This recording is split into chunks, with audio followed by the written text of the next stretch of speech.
የዓለም ዋንጫ ታሪክን የቀየረ ድንቅ ምሽት በቢጫ መለያ የደመቁት አፍሪካውያን ምን ገጠማቸው? በዓለም ዋንጫ ወርልድ ካፕ መድረክ ላይ የተከሰተው ታላቅ ድንጋጤ መላውን ዓለም አስመስክሯል። የክርስቲያኖ ሮናልዶ ሀገር ፖርቹጋል በኮንጎ ዲሞክራቲክ ሪፐብሊክ ኦፍ ኮንጎ ብሔራዊ ቡድን እንዴት ልትገታ ቻለች? በሌላ በኩል የአርሰናል የቆሙ ኳሶች ስልት በመኮረጅ 4 ጎሎችን ያዘነበው የቶማስ ቱሄል የእንግሊዝ ብሔራዊ ቡድን ያስመዘገበው አስደናቂ ድል ምን ምስጢር አለው? ሰላም ጤና ይስጥልን እጅጉን የተወደዳችሁና የተከበራችሁ ውድ የቪቫ ስፖርት ቤተሰቦቻችን እንደምን አላችሁልን? ከተለያዩ ስፖርታዊ ጉዳዮች ጋር በሐሙስ ምሽት የስፖርት መረጃ ሰዓታችን በድጋሚ ተገናኝተናል። ዛሬም እንደተለመደው በዓለም ዋንጫው ወርልድ ካፕ ትናንት ምሽትና ሌሊት የተደረጉ እጅግ በጣም አነጋጋሪ ጨዋታዎችንና ስልታዊ ትንታኔዎችን የአርሰናልን ድንገተኛ የዝውውር እንቅስቃሴዎች በሰፊው ይዘንላችሁ ቀርበናል። እስከ ፕሮግራማችን ፍጻሜ ድረስ አብራችሁን ቆዩ።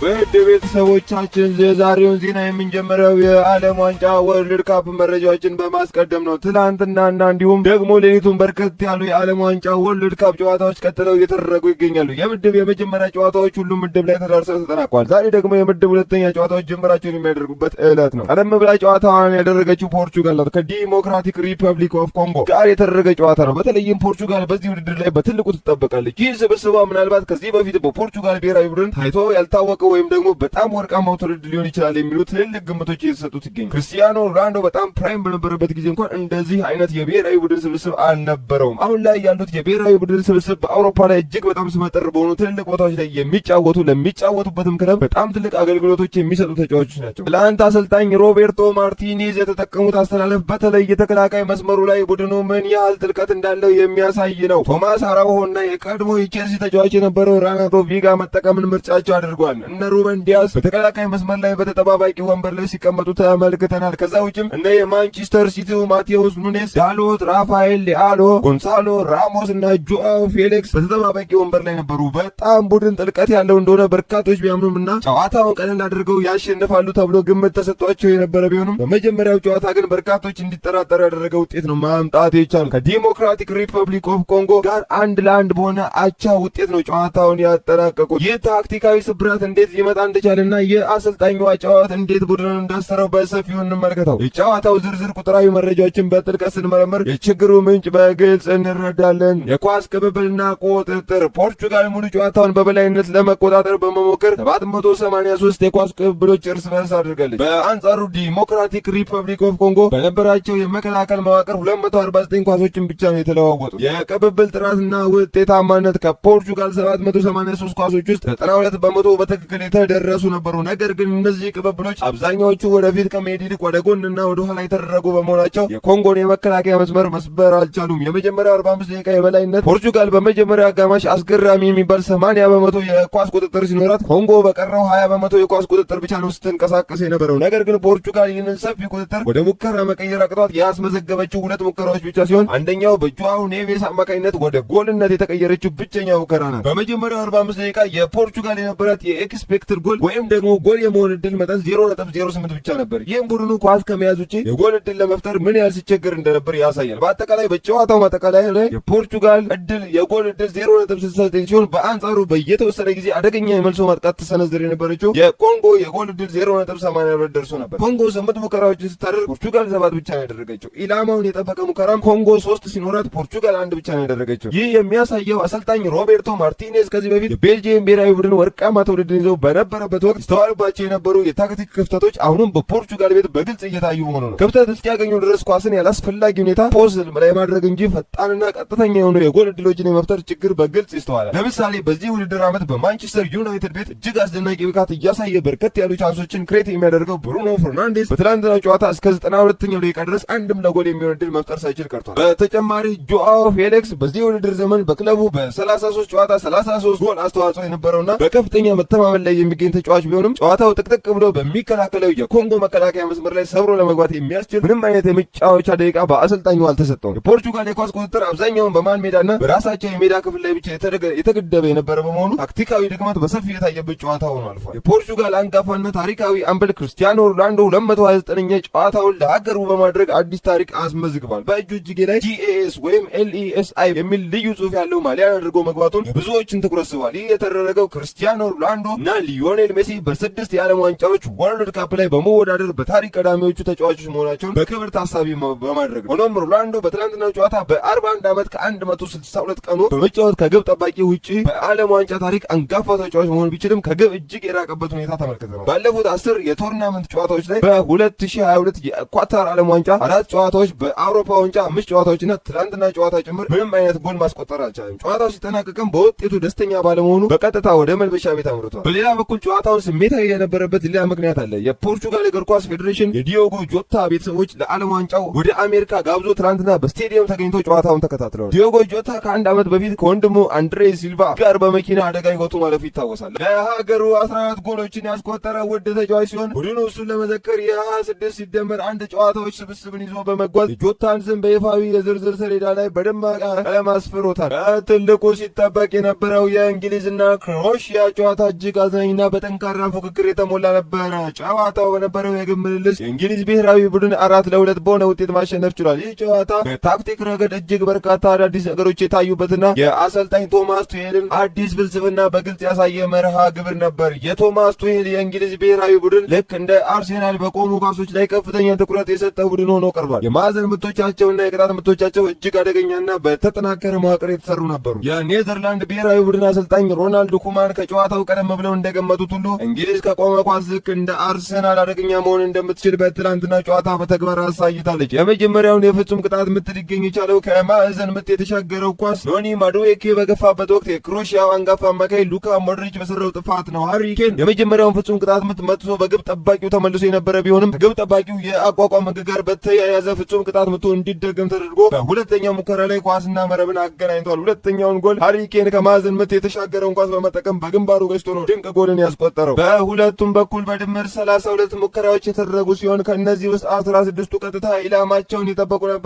እንግሊዝ 22 ሙከራዎችን በማድረግ 11ዱን ኢላማቸውን ማሳረፍ ችላለች። በአንጻሩ ክሮኤሺያ 10 ሙከራዎችን ብቻ ነው ማድረግ የቻለችው። በኳስ ቁጥጥር ረገድ የተቀራረበ ፉክክር የነበረ ሲሆን እንግሊዝ 52 በመቶ፣ ክሮኤሺያ ደግሞ 48 በመቶ የኳስ ቁጥጥር ነበራቸው። እንግሊዝ እጅግ ከፍተኛ የሚባል 3.2 ወይም 2.88 ያስመዘገበች ሲሆን ክሮኤሺያ በአንጻሩ 0.71 ብቻ ነበራት። ይህም የእንግሊዝ የፊት መስመር ፍሬያማነት በግልጽ ያሳያል። ለእንግሊዝ ጁድ ቤሊንግሃም በ47ኛው ደቂቃ ላይ አስደናቂ ጎል ያስቆጠረ ሲሆን ማርከስ ራሽፈርድ በ85ኛው ደቂቃ ላይ አምስተኛውን የጨዋታውን ጎልና የእንግሊዝን 4ኛ ጎል አክሏል። የክሮኤሺያ ግቦች ደግሞ ባቱሪና እና ሙሳ ከመረብ ማሳረፍ ችለዋል። በዚህ ጨዋታ የተመዘገቡ ታሪካዊ ሪከርዶችን ስንመለከት ሃሪ ኬን በ3 የተለያዩ የዓለም ዋንጫዎች በ2018 በ2022 እና አሁን በ2026 ላይ ጎል ያስቆጠረ ሁለተኛው እንግሊዛዊ ተጫዋች በመሆን የዴቪድ ቤካምን በ1998 በ2002 እና በ2006 ታሪካዊ ሪከርድን መጋራት ችሏል። ጁድ ቤሊንግሃም ደግሞ በእነዚህ ትልልቅ ዓለም አቀፍ ውድድሮች ላይ 4ኛ ግቡን በማስቆጠር ከዴቪድ ቤካም፣ ፖል ስኮልን እና ፍራንክ ላምፓርድ በላይ ለእንግሊዝ ብሔራዊ ቡድን ከፍተኛ አስተዋጽኦ ማበርከት የቻለ ወጣት ሆኗል። ከጨዋታው በኋላ አሰልጣኝ ቱሄል በሰጡት መግለጫ ሞርጋን ሮጀርስ 100% ጨዋታውን በቋሚነት መጀመር ቢገባውም ለጨዋታው ጫና ሲሉ ልምድ ያለውን ቤሊንግሃምን መምረጣቸውን ገልጸዋል። እንዲሁም ዴክላን ራይስ በጨዋታው ላይ ምቾት ስላልተሰማው ቀይረው እንዳስወጡት አብራርተዋል። ራይስ ባለፉት 10 የብሔራዊ ቡድን ጨዋታዎች ላይ 7ኛ የጎል ተሳትፎን ማድረጉ የሚታወስ ነው። በዚሁ የእንግሊዝ ምድብ ውስጥ የሚገኙት አፍሪካዊቷ ጋናና ፓናማ ባደረጉት ጨዋታ ጋና 1-0 በሆነ ጠባብ ውጤት ድል ቀንቷታል። ይህ ውጤት ለአፍሪካውያን ከኮትዲቯር 1-0 ማሸነፍ ቀጥሎ በቶርናመንቱ የተመዘገበ ሁለተኛው የአፍሪካ ሀገራት ድል ሆኖ ተመዝግቧል። የጋና ብሔራዊ ቡድን ሙሉ ጨዋታውን በጥንካሬ የተጫወተ ሲሆን ብቸኛዋና ወሳኛዋ ጎል የተቆጠረችው ጨዋታው ሊጠናቀቅ ሽርፍራፊ ሰከንዶች ሲቀሩት በ95ኛው ደቂቃ ላይ በወጣቱ ካሌብ ሬካይ አማካኝነት ነው። የካሌብ ሬካይ ታሪክ እጅግ አስደናቂ ነው። በጋና የ11 ዓመት ታዳጊ እያለ ነበር ወደ አካዳሚ ገብቶ እግር ኳስን የጀመረው። አሁን ደግሞ ለመጀመሪያ ጊዜ ለሀገሩ ዋና ብሔራዊ ቡድን ተሰልፎ በዓለም ዋንጫ መድረክ ላይ ታሪካዊ ግብ ማስቆጠር ችሏል። ይህ ወጣት ተጫዋች አሁን ላይ በአርሴናል በጽኑ እየተፈለገ የሚገኝ በመሆኑ በቀጣይ በእንግሊዝ ፕሪሚየር ሊግ ላይ ልናየው የምንችልበት እድል እጅግ ሰፊ ነው። በጨዋታው ላይ ሌላው ደካማ ያልነበረው የማንቸስተር ሲቲው ኮከብ አንቶኒዮ ሰሜኒዮ የጨዋታው ኮከብ ተብሎ በይፋ ተመርጧል። ጋናዎች ይህንን ጨዋታ ድል ማሳካት የቻሉት ሙሉ በሙሉ በደመቀው ቢጫ መለያቸው ነበረ። አርሴናል በዚህ የክረምት ዝውውር መስኮት ራሱን በአዲስ መልክ ለማዋቀርና ለቀጣዩ የውድድር ዘመን እጅግ ጠንካራ ተፎካካሪ ሆኖ ለመቅረብ ሰፊ የሆኑ ስራዎችን በስፋት እየሰራ ይገኛል። አርሴናል የፓሪስ ሰን ጀርመኑን የክንፍ መስመር ተጫዋች ብራድሊ ባርኮላን ለማስፈረም በይፋ የመጀመሪያ የዝውውር ጥያቄውን ለማቅረብ ሙሉ በሙሉ መዘጋጀቱን አዋቂው ጋዜጠኛ ሚካኤል ዴላኒ ይፋ አድርጓል። ባርኮላ ከኳስ ጋር ያለው አስገራሚ ፍጥነት፣ የቴክኒክ ብቃትና የግብ ዕድሎችን የመፍጠር ክህሎት እጅግ አስደናቂ ነው። በፈረንሳይ ብሔራዊ ቡድን ውስጥም ያገኘውን የመጀመሪያ ንክኪ በቀጥታ ወደ ጎልነት በመቀየር ድንቅ ብቃቱን እና የተሳላቸው በፈረንሳይ ብሔራዊ ቡድን ውስጥም ያለውን የመጀመሪያ ንክኪ በቀጥታ ወደ ጎልነት በመቀየር ድንቅ ብቃቱንና የተሳላቸው ውበቱን በተግባር አሳይቷል። ፓሪስ ሴን ጀርሜን ቤት ግን በኦስማን ዴምቤሌና በዲዝሬ ዱዌ መኖር ምክንያት የመሰለፍ ዕድሉ በከፍተኛ ሁኔታ ጠብቦበት የነበረ ቢሆንም የአርሴናሉ አሰልጣኝ ሚካኤል አርቴታ ይህንን ተጫዋችና የእሱን አስደናቂ ፍጥነት ለቡድናቸው በግራ ክንፍ ላይ በጽኑ ይፈልጉታል። የቀድሞ ታዋቂ አርሴናል ተጫዋች አሌን ስሚዝ በሰጠው አስተያየት አርሴናል ሊያንድሮ ትሮሳርድን በፍጹም መሸጥ የለበትም ሲል ጠንካራ ሀሳቡን ሰጥቷል። ትሮሳርድ በአስቸጋሪ ሰዓታት ላይ ወሳኝና ጠቃሚ ጎሎችን ማስቆጠር የሚችል እጅግ በጣም ብልህና በተለያዩ የፊት መስመር ቦታዎች ላይ መጫወት የሚችል ሁለገብ ተጫዋች መሆኑን በሰፊው አብራርቷል። በአንጻሩ ብራዚላዊው ጋብሪኤል ማርቲኔሊ ባለፉት ጥቂት ዓመታት ተስፋ አስቆራጭና ወጥ ያልሆነ ጊዜያትን በክለቡ ማሳለፉን ገልጾ አሁን ወደ ክለቡ አዳዲስ ተከላካዮችና አማካዮች በስፋት ሲመጡ የእሱ የመሄድ ጊዜ እንደደረሰ ሊሰማው እንደሚችል ጠቁሟል። ማርቲኔሊ በአዲስ መልክ ለማስፈረም አሁን ላይ የጀርመኑ ሌላ ኃያል ባየር ሙኒክ በትልቁ ፍላጎት አሳይቶ ንቁ እንቅስቃሴ መጀመሩ በይፋ ታውቋል። ትሮሳርድ በበኩሉ በአሁኑ ሰዓት በቱርክ ታላላቅ ክለቦች በተለይም ቤሺክታሽና በሌላው የፕሪሚየር ሊግ ክለብ አስተን ቪላ በትልቁ እየተፈለገ ይገኛል። ኮንትራቱ በ2027 የሚያበቃ በመሆኑ አርሴናል ተጫዋቹን ወደፊት በነጻ ከማጣት ይልቅ አሁን 17.3 ሚሊዮን ፓውንድ አካባቢ የሚቀርብ ጥያቄ ካለ ሽያጩን ለማጽደቅ ዝግጁ ሊሆን እንደሚችል ተጠቁሟል። እሱ በተጨማሪ ሌላኛው አጥቂ ጋብሪኤል ጄሱስም ክለቡን ሊለቅ እንደሚችልና አርሴናል አዲስ ወሳኝ አጥቂ ወደ ስብስቡ እንደሚቀላቅል በስፋት ይጠበቃል። በኮንትራቱ ላይ 2 ዓመት ብቻ የቀሩት የቡድኑ ታማኝ አምበል ማርቲን ኦዴጋርድ የወደፊት ዕጣ ፈንታ ላይ በክለቡ ከፍተኛ ባለስልጣናትና ቦርድ ዘንድ መከፋፈሎች ተፈጥረዋል። አንዳንዶቹ የቦርድ አባላት ትልቅ የገንዘብ ጥያቄ ከቀረበ ተጫዋቹን መሸጥ አለብን ሲሉ፣ ሌሎቹ ደግሞ የቡድኑ ሞተር በመሆኑ በፍጹም መሸጥ የለበትም የሚል ጠንካራ አቋምን ይዘዋል። የአርሴናል የዚህ ክረምት ዋና ቅድሚያ የሚሰጣቸው 3 ቁልፍ ቦታዎች የግራ ክንፍ አጥቂ፣ የመሃል ሜዳ ቁጥር 6 ወይም ቁጥር 8 ላይ በጥንካሬ መጫወት የሚችል አማካኝ፣ በግራና በቀኝ ተከላካይነት በተመሳሳይ ብቃት መጫወት የሚችል ሁለገብ ተከላካይ። ይህንንም ተከትሎ አርሰናል ከጀርመኑ ሻምፒዮን ባየር ሌቨርኩሰን አንድ የግራ ክንፍ አጥቂ፣ 2 የመሃል ሜዳ ቁጥር 6 ወይም ቁጥር 8 ላይ በጥንካሬ መጫወት የሚችል አማካኝ፣ 3 በግራና በቀኝ ተከላካይነት በተመሳሳይ ብቃት መጫወት የሚችል ሁለገብ ተከላካይ። ይህንንም ተከትሎ አርሰናል ከጀርመኑ ሻምፒዮን ባየር ሌቨርኩሰን የፒዮኔን ካፔን የ45 ሚሊዮን ፓውንድ የዝውውር ውል በመተግበር የመጀመሪያውን የክረምት ዝውውሩን ለማጠናቀቅ ሙሉ በሙሉ ተስማምቷል። ይፋዊ ማስታወቂያም በቅርብ ቀናት ውስጥ ይጠበቃል። ይህንንም ተከትሎ አርሰናል ከጀርመኑ ሻምፒዮን ባየር ሌቨርኩሰን የፒዮኔን ካፔን የ45 ሚሊዮን ፓውንድ የዝውውር ውል በመተግበር የመጀመሪያ የክረምት ዝውውሩን ለማጠናቀቅ ሙሉ በሙሉ ተስማምቷል። ይፋዊ ማስታወቂያውን በቅርብ ቀናት ውስጥ ይጠበቃል። ሊቨርፑል በክረምቱ የዝውውር መስኮት ላይ እጅግ ፈጣን፣ ስልታዊና ያልተጠበቀ እርምጃ በመውሰድ የስፔኑን ላሊጋ ክለብ የቪላሪያል ኮከብ ቪክተር ሙኞዝን ለማስፈረም ሙሉ በሙሉ ከስምምነት ላይ ደርሷል። ይህ ዝውውር በአውሮፓ እግር ኳስ ገበያ ላይ ትልቅ መነጋገሪያ ሆኗል። ይህ ዝውውር በርካታ የእንግሊዝ ፕሪሚየር ሊግ ክለቦችንና ሌሎች የአውሮፓ ሌላ ኃያላንን ያስደነገጠና ያስገረመ ሆኗል። ሊቨርፑል ለተጫዋቹ ዝውውር በቪላሪያል ኮንትራት ላይ የተጠቀመው የውል ማፍረሻ የገንዘብ መጠን ሙሉ በሙሉ ለመክፈል ተስማምቷል። ይህ የውል ማፍረሻ መጠን 31.5 ሚሊዮን ፓውንድ ወይም በሌላ ስሌት 37.8 ሚሊዮን ዩሮ እንደሆነ በይፋ ታውቋል። ቪክተር ሙኞዝ በቪላሪያል ቤት በነበረው ቆይታ እጅግ አስደናቂና የተረጋጋ ጠንካራ የተከላካይ መስመር ብቃቱን በተከላካይ ያሳየ ተጫዋች ነው። በዚህም ምክንያት ቪክተር ሙኞዝ በቪላሪያል ቤት በነበረው ቆይታ እጅግ አስደናቂ የተረጋጋና ጠንካራ የተከላካይ መስመር ብቃቱን በተከታታይ ያሳየ ተጫዋች ነው። በዚህም ምክንያት በርካታ የአውሮፓ ትልልቅ ክለቦች እሱን ለማስፈረም ረዥም ጊዜ የወሰደ የክትትል ስራ እያደረጉበት ይገኙ ነበር። ሆኖም ግን ሊቨርፑል የዝውውር ድርድሩን እጅግ በሚስጥር በረቀቅና በፈጣን ሁኔታ በማጠናቀቅ ተጫዋቹን ከሌሎች ክለቦች ቀድሞ ሙሉ በሙሉ የግሉ ማድረግ ችሏል። ይህም ሊቨርፑል የተከላካይ መስመር ትልቅ ጥንካሬን እንደሚሰጥ ይታመናል። በሌላ በኩል በሊቨርፑል ቤት የክንፍ መስመር ተጫዋቹ ኮሎምቢያዊ ሉዊስ ዲያዝ ከክለቡ ጋር አዲስ የኮንትራት ማራዘሚያ ስምምነት ለማድረግ ሰፊ ድርድር ላይ ይገኛል። ሆኖም ግን ተጫዋቹ አዲስ በሚፈርመው ኮንትራት ላይ በክለቡ ውስጥ ከፍተኛ ተከፋይ ከሆኑት ጥቂት ተጫዋቾች ተርታ በጥራት መሰለፍ የሚፈልግ በመሆኑና ከፍተኛ የደሞዝ ጥያቄ በማቅረቡ ምክንያት ድርድሩ እስካሁን ድረስ የተፈለገውን እልባት ሳያገኝ ተንጠልጥሎ ይገኛል። ይህንን የኮንትራት አለመስማማትና ውስብስብ ሁኔታ ተከትሎም የፈረንሳዩ ሀብታም ክለብ ፒኤስጂ እና የስፔኑ ግዙፍ ክለብ ባርሴሎና የተጫዋቾቹን ሁኔታ በቅርብ ርቀት በትኩረት እየተከታተሉ ይገኛሉ። ኮንትራቱ ድርድር ሙሉ በሙሉ የማይሳካ ከሆነ ዲያዝን ወደ ሌላ ክለብ የመሸጥ እድሉ ሰፊ ሊሆን ይችላል። ከሊቨርፑል የረጅም ጊዜ የግራ ተከላካይ አንዲ ሮበርትስ ጋር በተያያዘም አዲስ መረጃዎች እያወጡ ይገኛሉ። ክለቡ በአሁኑ ሰዓት የተከላካይ መስመሩን ይበልጥ ለማደስና የወደፊት ተተኪ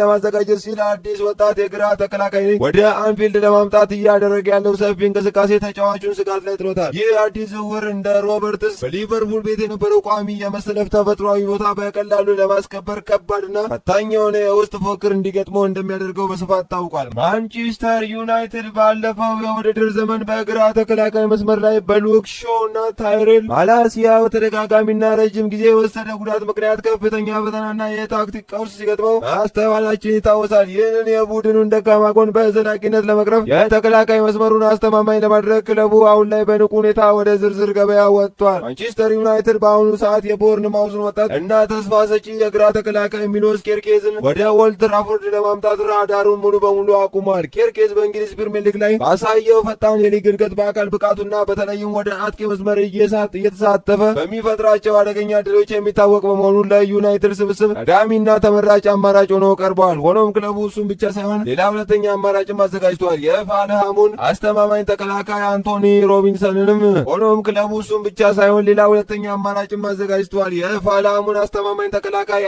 ሮቢንሰንንም በዝርዝር ውስጥ በማካተት የዝውውር እንቅስቃሴዎችን እያደረገ ይገኛል። ዩናይትድ ለአዳዲስ ዝውውሮች የሚሆን በቂና አስተማማኝ የገንዘብ በጀት ለመፍጠር ሲል የክለቡን አጠቃላይ የደሞዝ ስሌትና የወጪ መዋቅር በአዲስ መልክ ማስተካከል ይፈልጋል። ለዚህም ሲባል በክለቡ ቤት በሳምንት 350,000 ፓውንድ የሚከፈለው ብራዚላዊው አማካኝ ካሴሚሮን በከፍተኛ የዝውውር ሂሳብ ላይ ወደ ሳውዲ ፕሪሚየር ሊግ ክለቦች ለመሸጥ በአሁኑ ሰዓት ንቁና ጠንካራ ድርድር እያደረገ ይገኛል። ከካሴሚሮ በተጨማሪ ሌላኛው ውድ ብራዚላዊ የክንፍ ተጫዋች አንቶኒ በማንቸስተር ዩናይትድ ቤት በነበረው ቆይታ ከደጋፊዎችና ከክለቡ በሚጠበቀውን ያህል ማበርከት ባለመቻሉ ብቃቱ እጅግ በመውረዱ ምክንያት በዘላቂነት በቋሚ ሽያጭ ወይም ደግሞ ለሌላ ክለብ በውሰት እንዲለቅ የክለቡ አስተዳደር በሩን በሰፊው ክፍት አድርጎለታል። የአውሮፓው ንጉስ ሪያል ማድሪድ የፊት መስመሩን ይበልጥ ለማስፈራትና የወደፊት የደናግሉን ስብስብ ይበልጥ ለማጠናከር አዲስ ታላቅና አስደናቂ እቅድ አውጥቷል። የአውሮፓው ንጉስ ሪያል ማድሪድ የፊት መስመሩን ይበልጥ ለማስፈራትና